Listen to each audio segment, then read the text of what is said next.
Judy Powell. For some time now, as high school science teachers in Alberta, you've been aware that a change is coming your way. This change will involve a new science program and a new approach to teaching strategy and style. One of the unsettling things about change of any kind is that until it happens, we can't be certain what it's going to be like. It lurks at the edge of our awareness, but until we have a new program and new resources in hand, it's difficult for us to judge how it's going to affect us. The impending change leaves us feeling a little overwhelmed, zapped you could say, and that's where this video comes in. We're going face-to-face with the new Science 10-20-30 curriculum, step by step through its history, its structure, and its impact on your students and yourselves. I think people are a little anxious about how is this all going to translate into what do I do day to day. They know the topics, but they don't know how they're going to actually do the work that's being asked of. What kind of detail, what kind of labs. They're a little uncomfortable perhaps with some of the content. Maybe they're a biology teacher and all of a sudden they'll find themselves teaching a physics unit or perhaps a chemistry unit. And so there is some concern as to their own level of expertise. What kind of job can I do as a professional? As we speed towards the 21st century, we feel the impact of science and technology on every aspect of our lives. To prepare your students to face the challenges of the next century, you must offer them the very best science education available. And what kind is that? Scientists and science educators have been discussing this topic for the past decade. Relevancy is one of their major concerns. So is the notion that all students deserve to experience the excitement and challenges that science has to offer. As a result, school jurisdictions in countries like the US, Australia, and Britain, as well as those in other provinces, have reoriented their science programs to reflect an STS approach. In Alberta, the 1985 review of secondary programs pointed to a science curriculum that would offer more and better science to all students, not just the 16% who go on to university. And so, after adjustments to the curriculum worked out in consultation with teachers, post-secondary institutions, businesses, and the scientific community, our new Science 10 curriculum will be field-tested in 1991-92 and introduced in 92-93. Science 20 and 30 programs will follow on stream in sequence. As you look through the Science 10 course of studies, you'll notice it's an integrated program. To help students better understand and apply the fundamental concepts and skills that cut across earth science, biology, chemistry, and physics, the 10-20-30 program is organized around the big ideas of science. In Science 10, the key ideas are energy, matter, and change. Integration in the Science 10 program means that students reap the benefits of an equal focus in each discipline. But the program also achieves a balance between science foundations and the STS context, a balance your students need so they can understand just how relevant science is to their daily lives. In BC, we had a new chance to teach a different way of organizing science education, where the course would be integrated around major ideas, a theme. In my case, I chose two themes, water and technology. And that's what we studied for the whole year, water and technology. So with one class, I had the students doing biology, chemistry, physics, like we always had been teaching that course. The other group I taught from a more integrated around a theme approach, which I called thematic to the students. And then I compared the two groups. Over the course of the year, the class that was more integrated, more dealing with the theme, became a class much more interested in discussion, and were very interested in discussing ideas. I also noticed that the students' general academic performance was about the same. So marks were about the same. But their ability to think critically, as measured by tests and measured by my own observations, was much higher in the class that was integrated. I like the fact that it shows that the sciences are interrelated, that we are not, in fact, studying very different topics, that they all depend one on the other, chemistry, physics, math, biology, even into the softer sciences. And that's more emphasized in this curriculum than in the previous one. Science 10 is the prerequisite for 20-level courses in biology, chemistry, physics, and science. When the changes come on stream, all science courses will be full courses at 125 hours of instruction, worth 5 credits each. With Science 10 as a prerequisite, students can postpone by a year the decision about which science disciplines to take at the 20 level. This decision has a significant impact on their career and post-secondary choices. some studies indicate that the additional year in Science 10 may be enough to encourage more students, and especially more girls, to pursue careers in science. Science 10's hands-on emphasis and STS connections are effective motivators as well. One other concern is evaluation. We've seen evaluation change in the past to almost a perfected art. People are getting very good at evaluating students and finding out who are the 50% students, who are the 80% students. They're beginning to be very specific in the kind of content they're testing. And so initially I think people are looking at this and thinking, my God, we're going to get through all this stuff and they're going to evaluate it. And so they want to know what the evaluation is. How do I evaluate things that I haven't had to evaluate before? It's easy to mark a paper and say, yeah, I got the right answer. But how do you evaluate process skills? How do you evaluate inquiry ideas for an inquiry sort of method? Those kinds of things. But is this stuff going to be on the exam? Now, there's a question that motivates many of you, students and teachers alike. And the answer with the new science program is yes, the stuff will be on the exam. Process skills, problem solving, and other skills developed through hands-on experience and STS connections will be tested, often by long answer questions. Students will be encouraged to talk and write about the science they're learning. The exam will test how well students synthesize discrete knowledge to arrive at the big interconnecting ideas of science. Science 30 will have a diploma exam. Questions on this exam will test concepts in common with physics, chemistry, and biology 30 exams, and on an identical evaluation scale. But just as important as where the new science program ends up is where it comes from. A new junior high science curriculum was introduced in 1990. In the new curriculum, the kids think a lot about problems, and solving problems with science is fun for them. They enjoy facing a problem and coming up with a solution.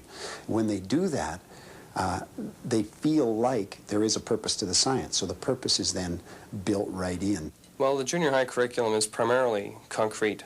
By that I mean it's a very hands-on experiential learning mechanism. But as we get to senior high school, we tend to have what's called an upwardly spiraling curriculum. And by that we mean that the spiral is growing outward as well as upward. So we're now able to extend and expand the curriculum from what the children are learning in junior high school or had learned in junior high school. This doesn't mean, though, that we don't include or we remove the concreteness and the hands-on experiences. It just means that children are now able to deal with issues in a much more symbolic or abstract mechanism. In grades 8 and 9 science, students observe and manipulate matter in order to describe it and put it in categories. In the latter part of Science 10, they're introduced to a simple model of the atom and then encouraged to make the connection between the properties of matter and its underlying structure as described in the atomic theory. At the 20 and 30 levels, students continue to observe and study matter to a greater depth, focusing on specific areas such as acids and bases, and relate the atomic theory to explanations for how matter behaves, or why it behaves the way it does, and use mathematics to describe the changes that matter undergoes. As we all know from experience, the success of a program depends to a large extent on the resources available to support it. The resource development process planned for the Science 10-20-30 program is modeled after the successful approach taken with the new junior high curriculum. The key resource for Science 10 will be a custom text written by a team of teachers, scientists, and science educators. This text will have the look and feel of its junior high counterparts, plenty of color illustrations and photos, and many Alberta examples. 10 to 15 schools across the province will field test the draft text. Their suggestions will be incorporated into the final draft, due in May 1992. The publisher is preparing a teacher's guide, and Alberta Education will identify additional resources like videos, books, and publications. Working with Access Network, the department has already produced 4 videos as curriculum supplements, and they plan several more.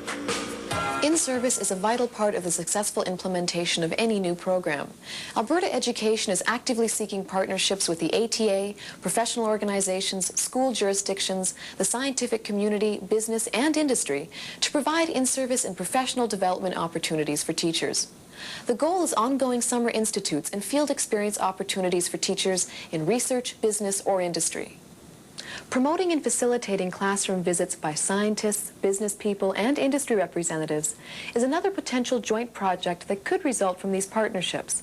Other stakeholders in the new science curriculum share the responsibility for helping us prepare for this change. Some have already expressed their willingness.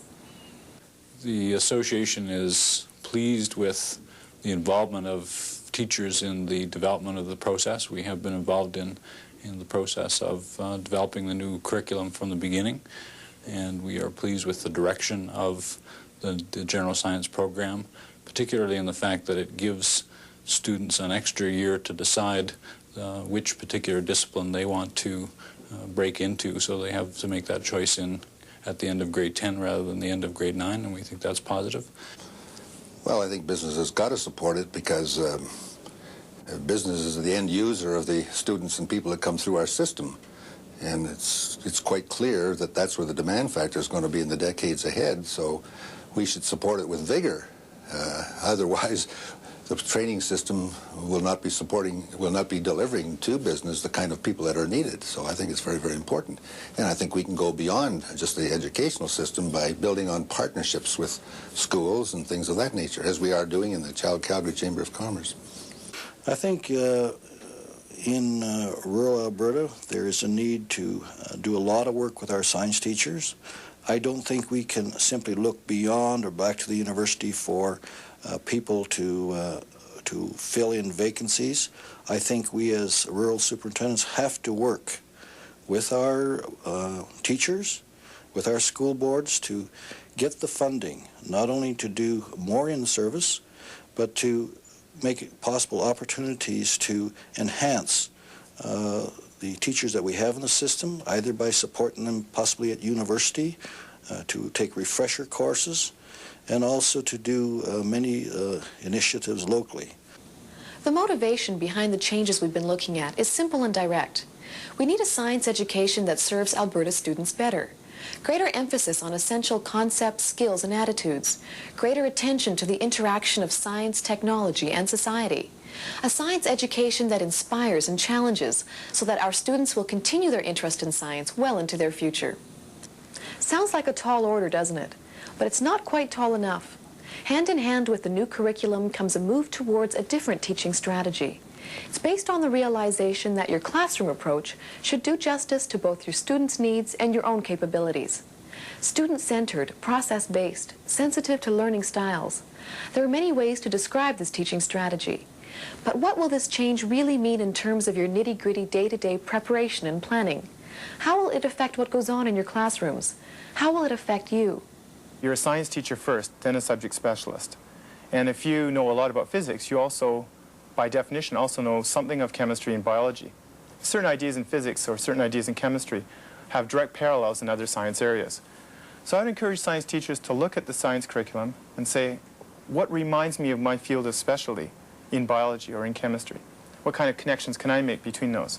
To plan and prepare a lesson when you're orienting your class to students rather than to a teacher-centered approach certainly requires a lot of risk-taking that I think a lot of teachers are reluctant to attempt, because you have to really say to yourself, it isn't important that I lecture for 45 minutes. If I give them the basics in 10 or 15 minutes and then let the students work through that, talk about it, write about it, try some examples, ask questions, they will probably understand it better than if I gave it to them in a nice, neat package in 45 minutes.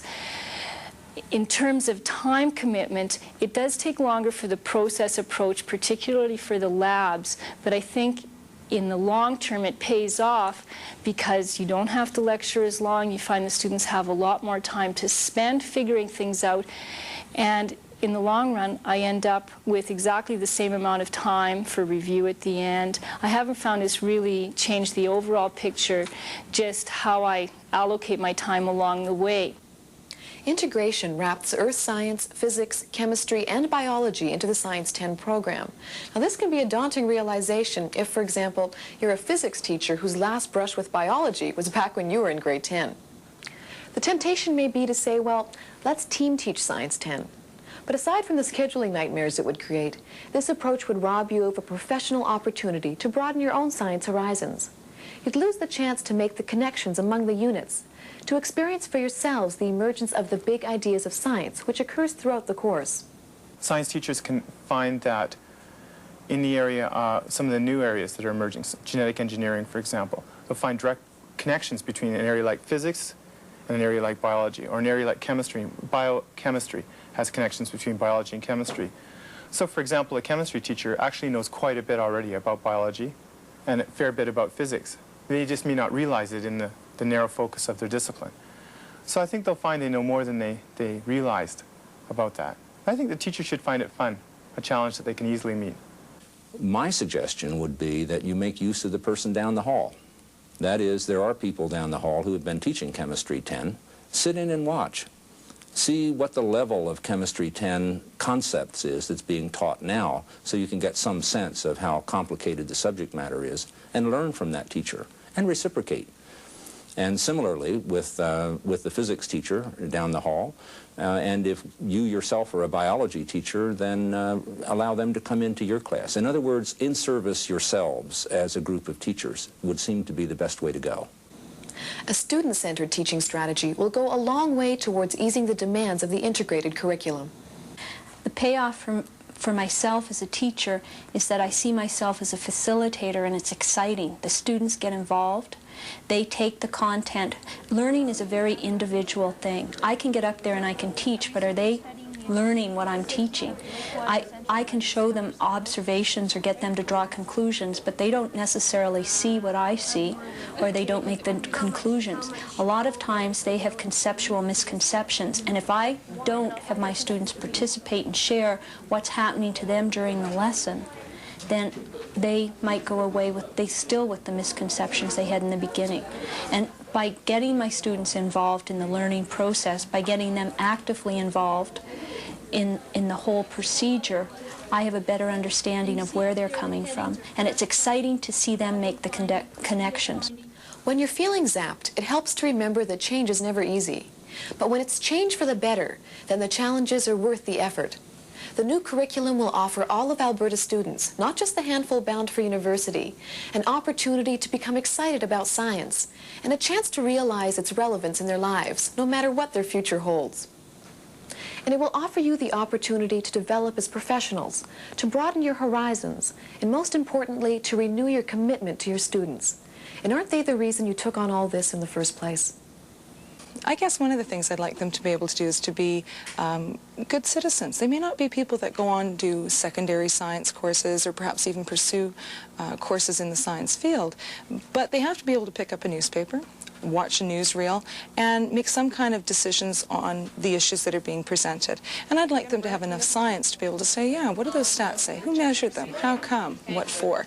I'd like them to be able to pick up the paper, read the article, and know that, okay, I don't know what dioxins are, but I think it had something to do with, and then be able to find out if that is of interest to them. A lot of these people are going to end up being our lawmakers, and I think it would be unfortunate if they had no science background or no skills in terms of finding out the answers or looking at all sides of the issue, not just the one side that's being presented.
like being in Miss Friedman's Bio 20 class because she relates everything to the environment. And environment's very important to me, especially in this day and age when our world's in a lot of trouble.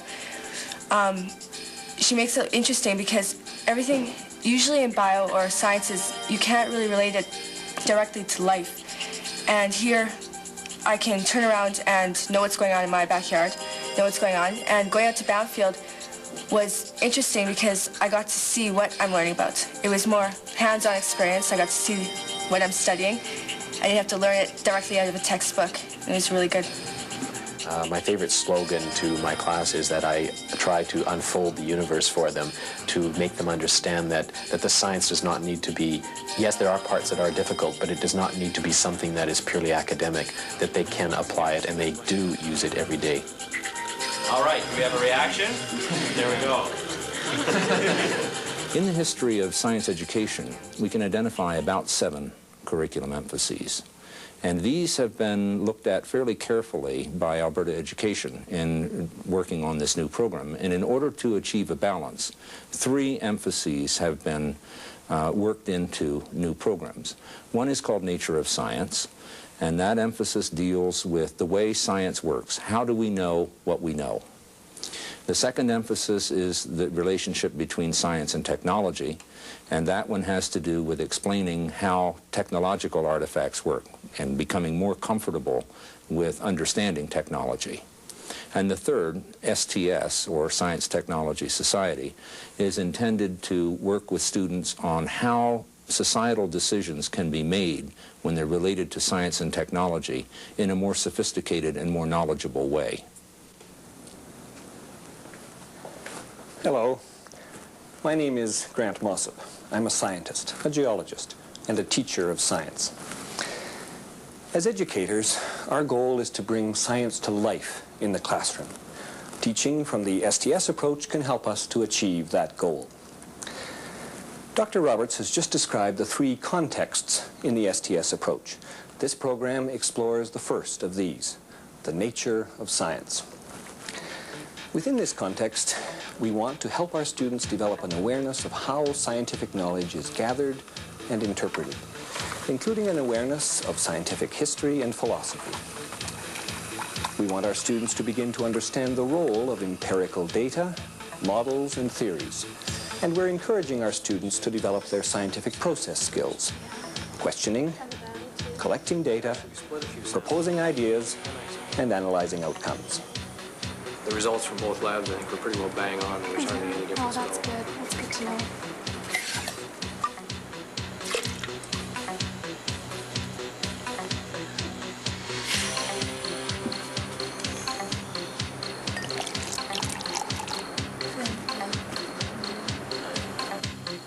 Which falls faster? Heavy things or lighter things?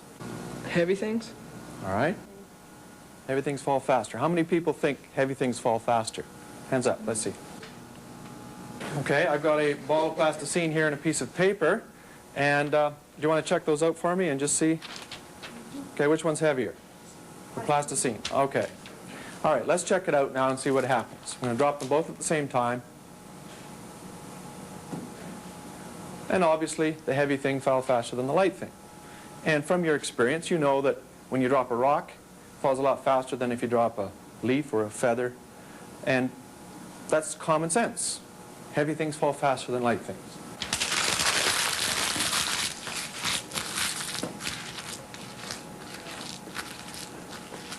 Okay, so I crumpled a piece of paper. And now we have a heavy object and a light object, but about the same size. Let's see what happens now. First of all, I'm trying to create a questioning attitude in the students and to make them not always believe their own common sense, and that sometimes common sense just doesn't serve us well. And by making them experience the kind of thinking that went on in the historical development there, they get a better feeling for what we're trying to do in science, I think. They get a better feeling for what really happened in society and how people fought with one another in order to develop new patterns of thinking. Okay, how can you picture what's happening here? What might you do? In this lesson, what I wanted the students to do was I wanted them to see that problem-solving skills are not something that's related just to social or English or science, but it's skills they need for all their subjects and for life. So I wanted them to see that they could go through a question and analyze it afterwards to see what techniques, what strategies they used to come to an answer. So the first thing I did is I gave them a problem, one that they weren't familiar with, and I gave them a little bit of basic information they would need to understand what the question was asking. Then they broke into groups that they picked on their own, and they worked for about 10 to 15 minutes to come up with a solution. They brought up, or they usually find that their difficulty is in the last step, acceptance finding, putting the pieces together, and that's where we start working, because it takes practice to become a good problem solver. On all their quizzes, all their tests, they have long answer process questions. That gets them to use these strategies. This is what I see on a lot of the work you hand into me. You have it up to this point. You've listed the steps, but you have trouble doing the last step, writing out the answer to the question. You have trouble actually organizing, fitting the pieces together, and this is what we're going to work on. If you can do this, you can follow through in the last step. It just takes time. Within the STS context, we can often teach most effectively by acting as facilitators, by helping our students help themselves. This approach is one of several alternative teaching and learning strategies that have developed in tandem with the STS context. When we make use of a wider range of teaching styles, we are more likely to reach a wider number of students. This morning we're going to look at this device called a Van de Graaff generator. Now, just watch for a while. I feel something starting to happen. Do you notice anything happening? Do you notice anything? Anything at all? Well, I used the demo to raise some enthusiasm, because often the unit on static electricity can be quite tedious. And so as a unit opener, I think it sparks everybody literally into thinking about what's happening, and it gets all of the students involved.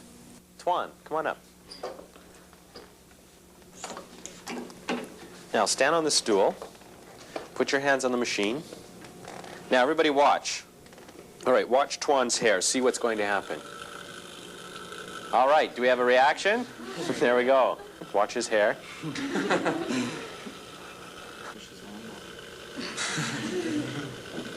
Okay, Adriana is now collecting a charge.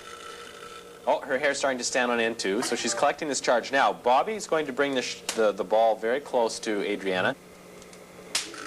The success of the lesson, of course, is the enthusiasm that the students have, because if they're all interested, and that's half the battle, then application to everyday situations, when they're able to apply the situation to things that happen around their home. For example, the clothes in the clothes dryer, or walking across a carpet during different seasons. All the other situations that they might be able to come up with. Examples around the home where you store charge. When you rub your feet against the carpet. Yeah, can you tell me a little more?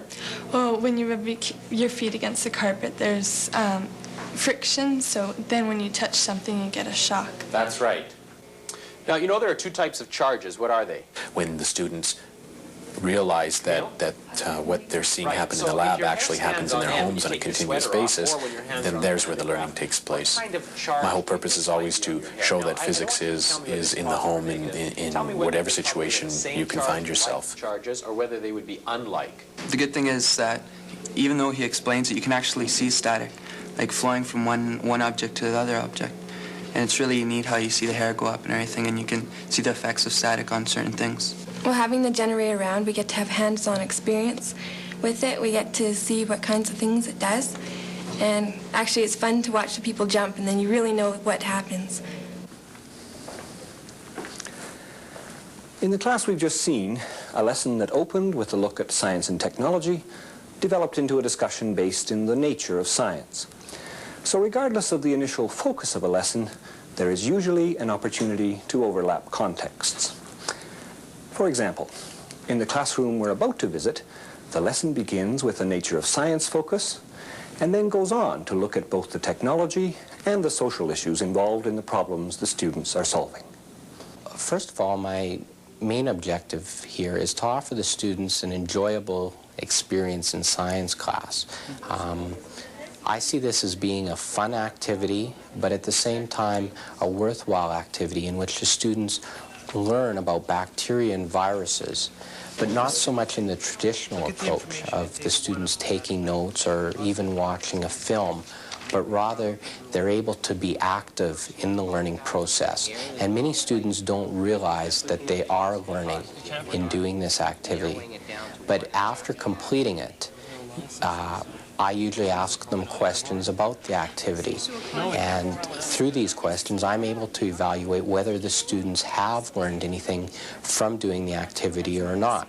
Right, you have to always keep in mind the symptoms from the first page. Yeah, that's the best possibility. So, look at the symptoms from the first page, look at the symptoms as they relate to these methods of spreading the disease. I think that note-taking gets to be a little bit boring, monotonous, and something like this makes people look forward to the lesson more than try and skip the class.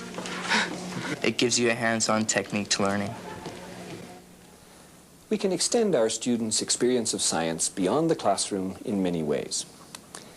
We've just seen Gerald Stobie's students applying knowledge gained in a class to a real-life situation. In the next segment, we'll meet a teacher who organized an ecology field trip. In this case, her students bring their hands-on experience back into the classroom. I visited Banfield for the first time about 3 years ago on a professional development trip, and I thought it would just be absolutely excellent to bring students there because of the vicinity. Banfield is located in a temperate rainforest, so I thought it would be great to just take students out there and do marine ecology. We went to the mud flats where they looked at animals that inhabit the intertidal region. We looked at the rocky shore, what type of plants grow on the rocky shore. The students discovered a type of seed plant that they found was really interesting. So we looked at the plant life, we looked at the types of animals that inhabit the intertidal zone, what their role is in the ecosystem. We did tide pool studies. We went out again on the open boat, did some deep sea dredging. We did fish trawls. I think that students, if they can relate to something, really learn the material and they understand it much better than just by learning it from a textbook. What might be some impacts that we might see of oil spills on this area? When the oil spills, all the species that are in the pyramid, the bottom ones would be affected first because they're the main producers, and the consumers above it would deplete because they depend on the subspecies below it, and they would feed on the oil, and then eventually everything in the pyramid would deplete because they've all been feeding on the oil, so it would affect their systems. I don't believe you can teach by just giving students knowledge and not making any connections. You just can't put that knowledge into a little block and leave it unrelated to everything. They have to make connections, and they have to make the connections. I'm more of a facilitator. I teach ideas, not memorization or just basic knowledge. They have to take the pieces and fit them together. And why it's important is because the 21st century, science, technology, and society, we're moving towards a technological base, and technology is based on science. And to understand technology, students have to have some understanding of science, and they have to understand that science is a process that you can use for solving problems, that it isn't just a memorization of a content. As teachers working in the STS context, we aren't expected to have all the answers. Being an effective facilitator means knowing how to help our students find the answers for themselves. For this approach to be successful, the science department must work closely with the school's resources center, as Marlene McDonald explains. Okay, my role at Science Department Head is a relatively new one. But one of the things that's most important to me right now is keeping everybody informed and making things available to teachers who want them. Our librarians here are wonderful. They organize all the periodicals that we've ordered into a usable order both for staff and for students.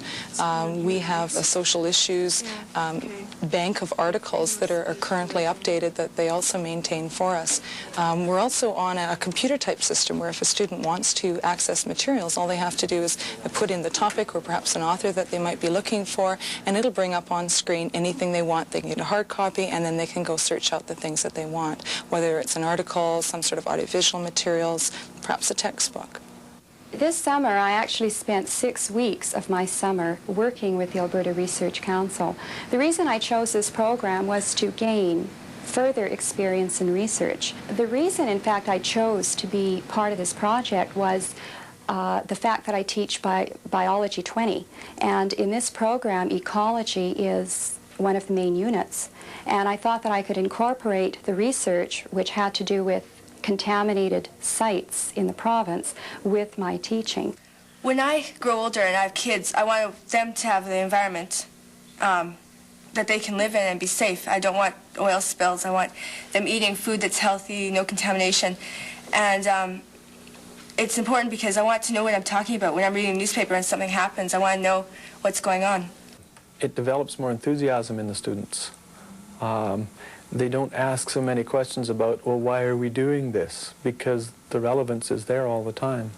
I chose this approach because I think this offers the students a chance to relate what they're learning in class more to their everyday lives. We all get sick a couple times a year, and students are able to relate getting sick and this assignment together.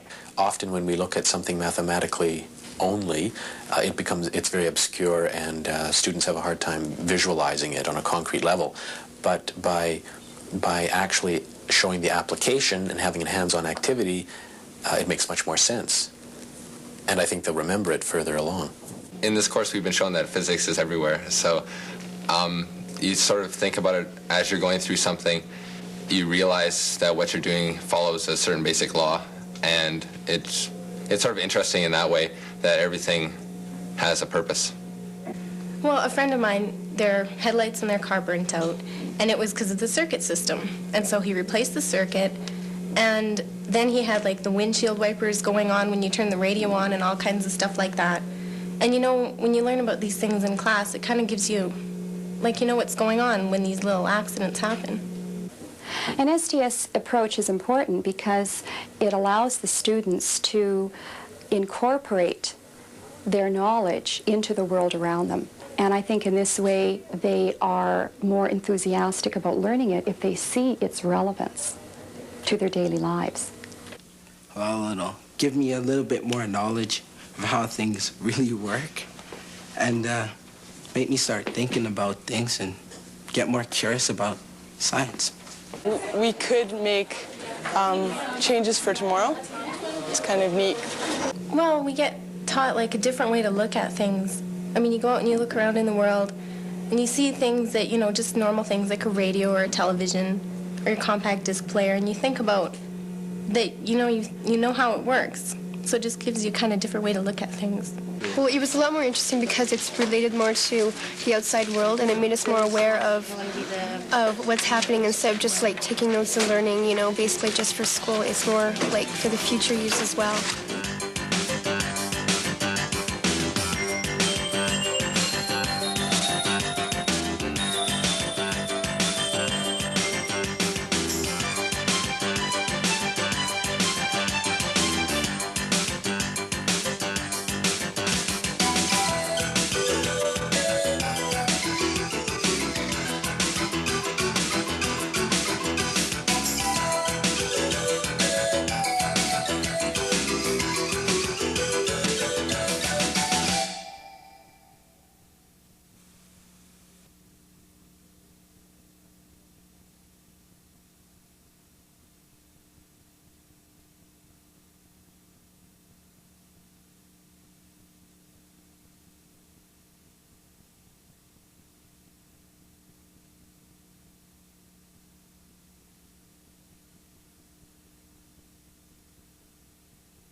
happens when you do a lab such as this, in particular with a group of Science 14s, is that science becomes more interesting because making ice cream is interesting and you get something to eat at the end, and so it can therefore be fun.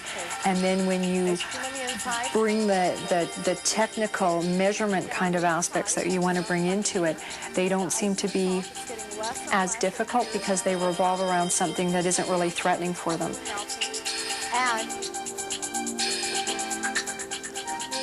Hello, my name is Grant Mossop.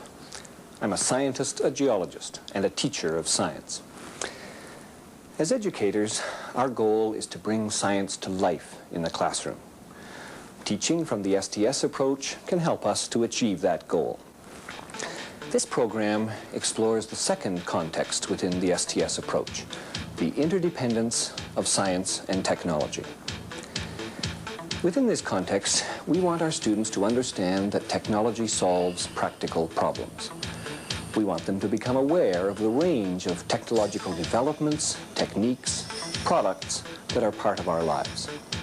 Perhaps most importantly, we want them to recognize the interrelationship between science and technology. Technology advances science, advances technology.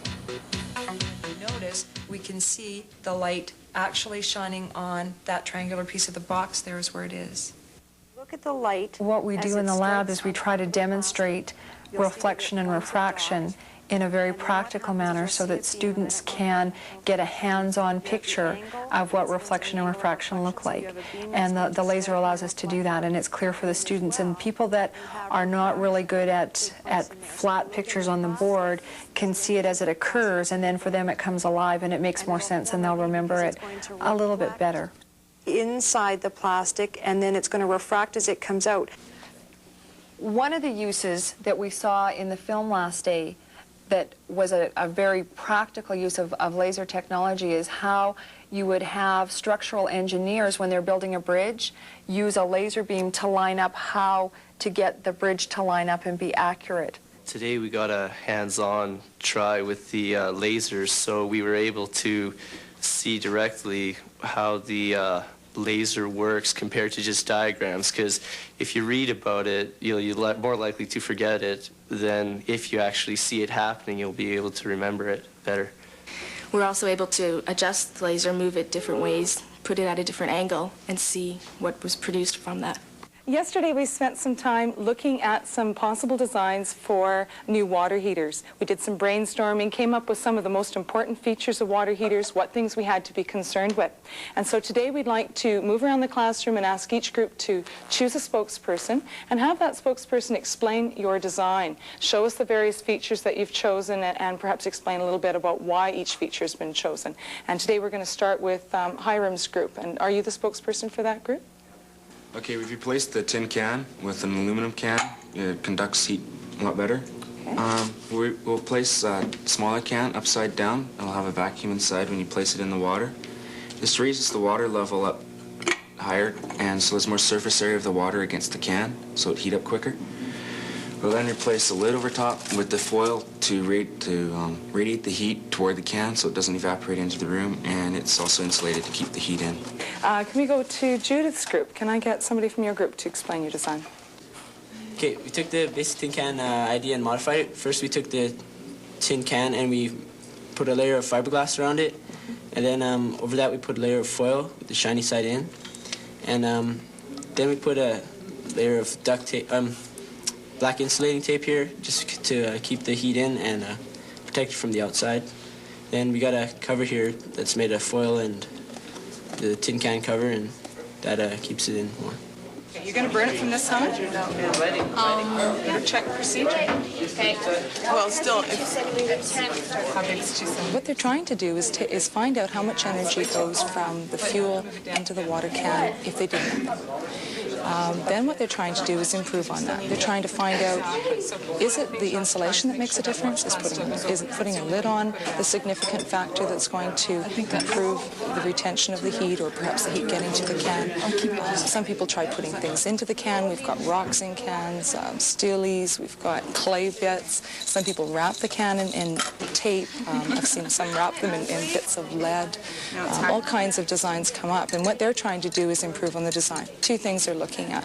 They're trying to heat the water up faster, and they're trying to make the water stay warm for a longer period of time. So we're actually testing two sort of very common features of hot water heaters. Let's get a shot. All right, let's see what happens here. This is the one with the lead design wrapped around? Yeah, it has the lead in it. This activity is actually a culmination activity. We would have done an entire unit in energy from Chem 30, so they would know how to measure energy. They would know what are some of the factors that improve energy transfer. They know a little bit about laws of thermodynamics and so on.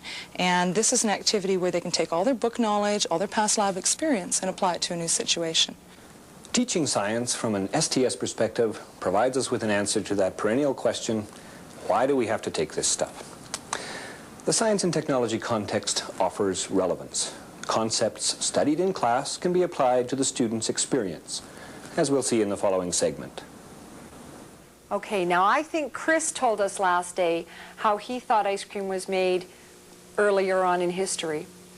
I think ice cream used to be made in something similar to a butter churn in a wooden drum powered by hand rather than electricity.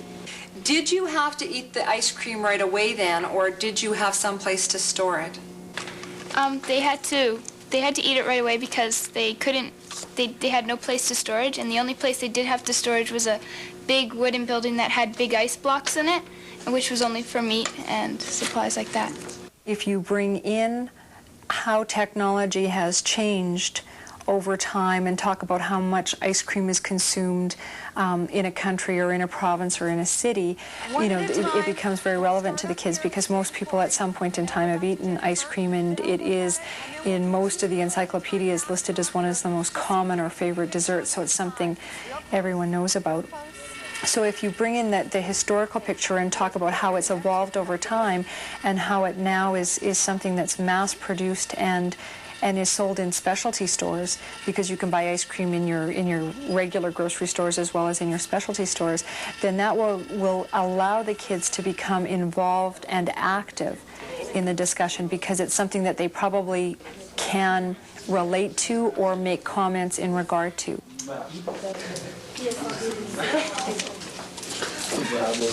In the next lesson, we'll see how a discussion of fiber optics technology is used as a means to link technological applications with scientific principles.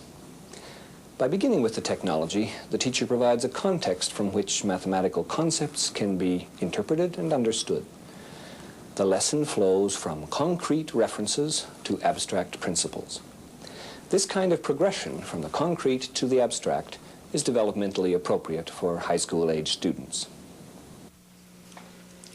All right, now watch. I'm going to pass the laser light through this piece of lucite, and you'll notice something happening. Watch. Look.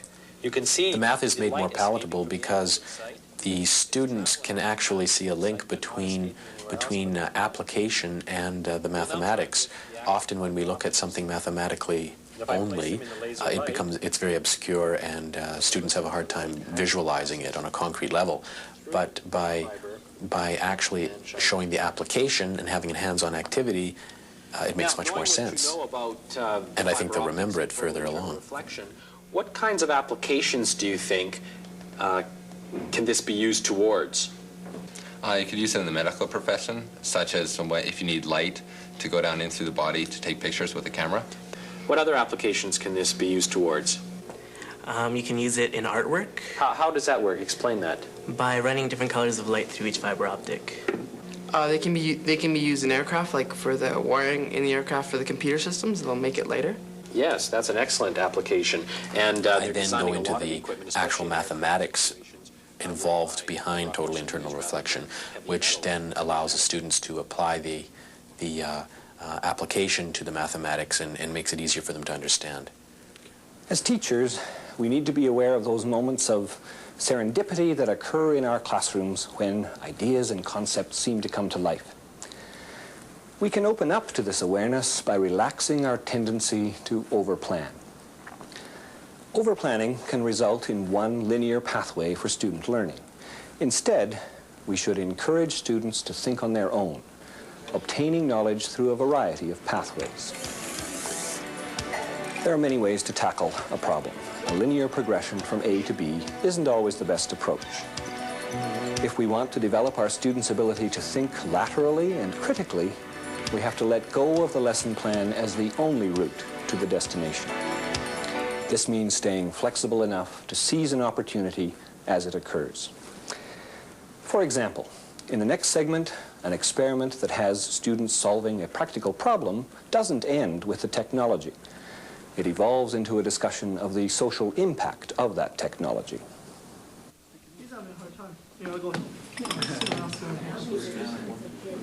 I'd like to see the classroom as a student-centered environment where I'm just there to help students make connections and figure out new concepts and how they fit into what they already know. Once they catch on that this is pretty neat, I can do this by myself, for myself, and the teacher's just there to help me when I need help, it makes it a lot more exciting place to teach. I do often set it up before the class starts. One of the aspects we have to consider when we're looking at batteries is how to safely dispose of the batteries. Now that's certainly a topic I don't know an awful lot about. I've done a little bit of research, but I'd be curious to know what you think would be a reasonable way to dispose of a battery. You might want to take it to a chemical lab if it was large enough. Okay. It's amazing how much knowledge is out there. You just have to really draw it out of the students so that they realize that they know an awful lot about batteries and about safe environmental use of batteries as well. Well, everything I do from driving to most of the modern conveniences are a product of science and technology, and I also have plans of going into engineering in the university, which takes a lot of mathematics and physics into account. Well, the science I teach is a very abstract science. We do a lot of calculations. They do a lot of book formulas and principles and concepts that they're sometimes not very tangible. Things that kids sort of look at and they go, yeah, it's chemistry, it's hard, it's boring, I can't do it. I recognize that stuff. And I think what STS does, or has done for my classroom, is sort of relax students. They have a chance to have a success with science. They have a chance to see why the science is important, perhaps why it's relevant, what's in it for them. Everything we do revolves around technology, from what you drive, even to how you make your food. Also, I think it's important that we look at the effects on our environment with technology and how far we go with it, because we'll be making technology for a long time, but we may not have any environment or earth around to support it. Okay, science and technology is important in my life because it's absolutely everywhere. Right down to when we listen to our CD players, when we're driving, and with my part-time job, I work in a food store and we're scanning the food, so there's a laser right there that we're using at work.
What I wanted to do was take something that was topical, something very current, and there are articles about the the Alberta Pacific pulp mill just about every day in the paper, and give the students an opportunity to do some research on it using the resources that we have here, and try and persuade an audience that their view is the right view. So certainly it has the biology implications, the ecology issues there foremost, but it also gives them an opportunity to speak in public.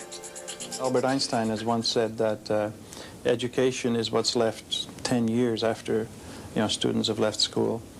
For me, that means that students had better think science was an enjoyable experience and a pretty useful experience. If it's enjoyable, that means they have to be personally involved in what they're doing in school. If it's useful, it means it better relate to their environment, to the technological issues that they're going to face in life. The second objective for me would be that my students had better realize that science is a cultural achievement of people of all races, religions, and nationalities. I know in my own research, I've had to quote people from every continent in this world, which means that science is not a national asset, but science is an asset for the whole world. I guess the third objective would be that science and technology have tremendous potential for relieving the poverty, the ills, and the hunger in the world. If I think of what most teachers in Alberta are probably doing right now, then science involves a lot of problem solving, which is important. It involves a lot of lab work, which is important. And the emphasis, I think, in science is on doing and thinking. If a teacher feels that it's important to discuss technological applications of science, then the kids will think it's important. If a teacher thinks that, look, there are a lot of issues in the world today which we as science teachers and as students have to address, we have to learn about in a science class, again, I think the students will catch on to that and will consider that important. So I think a teacher's attitude is more important than the textbook, more important than the curriculum, and more important than what science educators say. I want them to be responsible or take ownership for their learning, that they become independent learners, that they become actively involved in the learning process. They don't sit there saying, feed me, that they participate in it. And also, with this type of learning that we do, where we talk about issues and technologies and society, that they realize, it takes a bit of maturity on their part, but they respect other people's points of view. They learn to analyze data. They respect the pluralism of the group. Hello, my name is Grant Mossop. I'm a scientist, a geologist, and a teacher of science.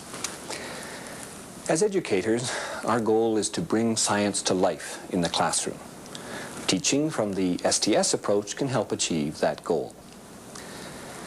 This program focuses on the third context within the STS approach, the social context of science and technology. As Dr. Brower observed, teaching science and technology within a social context enhances their relevance. In teaching from this context, there is no one beginning point. You don't need to cover all the nature of science content before you can begin to discuss technology or social issues. Ultimately, our students can't fully understand the impact of science and technology on our lives without understanding their limitations. And often, it's the social context which dictates those limitations. This is the first of our debates, and what we're going to be doing here is trying to represent what actually would be happening at, say, a public hearing for the Alpac Mill, which is proposed for Athabasca. So, to start off, we have Ms. Suzanne Passy. Our plant will be environmentally safe and will maximize protection for all elements of the environment which will be affected now and in the future. All right? This was a direct quote. Alberta is the only province to have multi-level standards for the pulp mills. These yearly tests are necessary and at any time these standards are not met, there will be an investigation and controlled orders to correct the situation. What I'd like to see happening is after list of facts, the research that's been done. I'd like to actually get a little bit of interactive discussion going with the rest of the students. Now, sometimes that works, sometimes it doesn't. The people that tend to be the best informed are the ones that have given the talk. So essentially, they'll be the ones that are contributing most in a situation like that. But somebody else might have some viewpoints, or they may have some questions. And it gives me an opportunity, too, to explain some things, like exactly what is a dioxin. You know, I might even go ahead and put on the formula on the board and say, look, this is what makes a dioxin a bad thing, or potentially a bad thing. My name, as was mentioned, is Dr. K, and I'm currently completing 3 years of research on the impact of pollutants on the communities in northern Alberta region. Based on this research, I have concluded that a craft-type pulp mill in the Athabasca area would have a permanently negative effect on the environment and its inhabitants. One area of major concern is the effect of dioxins and furans, which are the byproducts of the pulp bleaching process, on the environment. Here to present her arguments, local environmentalist Robin Belchuk. I'm here today to talk to you about the ecological effect that the proposed Alberta Pacific pulp mills will have on our environment. The world is on the brink of an ecological disaster, and our government is willing to make this a reality if they allow Alpac to build their pulp mills in Athabasca. The pulp mills will seriously hurt and over time maybe even wipe out the wildlife in that area. The pulp mill will have a negative effect on the Wood Buffalo National Park and on the Athabasca River bison. The influent from the mill, it relates to a possible lowering of the dissolved oxygen level in the river system, in turn hampering the ability of the fish to survive. The most serious potential effect of the influent discharge relates to chlorinated organic compounds which are formed by the pulping process.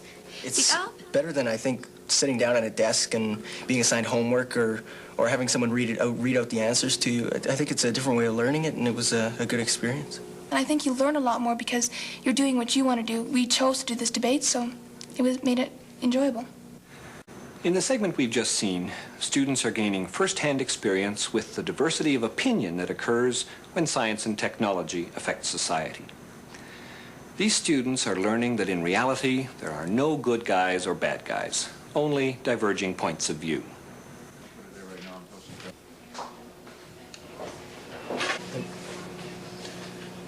First, we looked at the question of pesticide, or what might be happening. And then I brought in the birch leaf miner, because there's a lot of it around the city.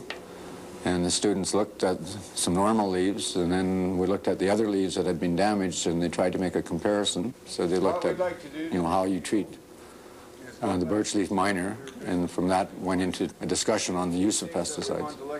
I think the main objective of this lesson was to create an awareness of the environment in the students.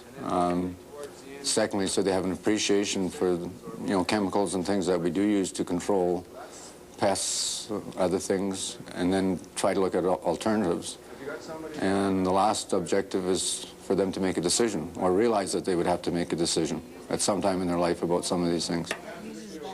What I would like to see my students leave school with is an awareness of the world that they live in, an appreciation for the environment, and using the skills and things that they've learned in the classroom out in the real world. And now you have to make a decision. It's you people that have to make a decision. I have to make a decision. Everybody else has to make a decision. And what we need in order to make that decision is a knowledge of the stuff that we're using. Okay? And that's what this is all about. No matter what they're learning, they can piece it into what they already know and see the significance of it and how it fits into the overall picture, so they can take one step further in their own learning and their own knowledge. I guess one of the things I'd like them to be able to do is to be good citizens. They may not be people that go on and do secondary science courses or perhaps even pursue courses in the science field, but they have to be able to pick up a newspaper, watch a newsreel, and make some kind of decisions on the issues that are being presented. And I'd like them to have enough science to be able to say, yeah, what do those stats say? Who measured them? How come? What for? I'd like them to be able to pick up the paper, read the article, and know that, okay, I don't know what dioxins are, but I think it had something to do with, and then be able to find out if that is of interest to them. Let's see what happens here. This is the one with the lead design wrapped around? Yeah, it has the lead in it. In her Chem 30 lab, Marlene McDonnell uses the technology of the water heater as a springboard for discussion of the importance of energy conservation. Further discussion then leads the students to identify larger issues, like development within a sustainable biosphere. This growth of awareness moves from the specific to the global, and at every stage, students grasp the relevance of the science and technology concepts they're studying. What kinds of inventions or what kinds of things do you have in your home, or what kinds of things do we have in our country that have some kind of physics background but really affect the way that you live? The tasks I assign to the students are the following. I have them brainstorm applications of physics in their everyday life and how it has affected quality of life or how it has affected society. And once we've brainstormed the ideas, I then have them choose a topic that interests them, hopefully a topic that they may not have considered or looked at in any depth previous to this. A sports team here at Trinity, once they've chosen a topic, I have them do some very basic background research using the periodical index in the library, as well as possibly some textbooks or encyclopedias. But I try to discourage that because they tend to go into too much detail. Once they have some very basic background information, I have them consider the implications to society and quality of life. So the paper that I assigned them has two purposes. First of all, to give me some to look into some background information, and secondly, to give me some personal opinion. Successful classroom discussion of social issues is based on science and technology information. Students must understand the limits of technology, what it can and cannot do. Prior to a discussion of the ethics of heart transplants, Brian Neal provided his students with a history of heart transplant technology, from Christian Barnard to the present, and surveyed the survival rate statistics. Okay, in light of the situation that we're now faced with world population numbers increasing, people are living longer, and things like transplants, of course, are contributing to that. How do you feel about that? Does that cause any concerns or thoughts for you? What's your overall reaction to heart transplants? Well, in 1969, we can see that the average lifespan was 69 days. And right now, it's 5 years, so obviously we're doing something right. And we should keep on doing this, because I feel a kid who's maybe 4 years old and needs a heart transplant could live a full life because of this new technology. But Mr. Neal, don't you think medicine is kind of exploiting society? We're using them for our purposes? Because, like, say a person that has a heart transplant, they have a chance to live for 1 year, and we give them a transplant and they live for 69 days. What kind of fairness is that? I think there's still a lot of thinking that we have to do with respect to transplants and where we're going with them. And you've raised a lot of important issues through this. And what we're going to do now, just to bring this into a little more of a realistic focus, get away from the model that we've been looking at, and dissect the sheep pluck that I've mentioned earlier. So what you see, or what you will be picking up on the dissecting trays, is the heart and lungs of a sheep. Okay? We should be thinking about how this fits in to our everyday life and how it fits into the type of living that we do and the decisions that we have to make. The more that we're able to bring in current societal issues, the more that they're going to develop critical mindedness. They want to really go away from a science course with the ability to look at both sides of the picture and make a judgment. Well, is this or that situation a viable one? Scientific knowledge isn't something that's static. It's something that is constantly building, and that we're constantly collecting data and reevaluating the data. What we may think today might be quite different than what the perception of that issue might be down the road 5 or 10 years. I think probably one of the important skills would be one of looking at data, being able to critically analyze data and see which data means something and which data doesn't. The students that we have in our classrooms are going to be part of the voting public in a very short time period because they're high school students. And if they are not able to look at the, for example, environmental issues that are around them and that exist and look at them in a constructive manner so that they can criticize them or agree with them or do whatever, then we're going to be in trouble because they're going to be voting in governments that can certainly make decisions in regard to that. So in order to make them better aware of issues that are around them, I think if you go with an STS approach, you draw that in and you bring in the issue-related things. I have a fear, and I think a number of people have a fear, that we are being governed by people who don't have much of a background and in fact are scientifically illiterate. And they are the ones that are making decisions that affect us all. Okay? Now, as concerned citizens, I think it's up to these people, being the citizens of the future, people with the vote.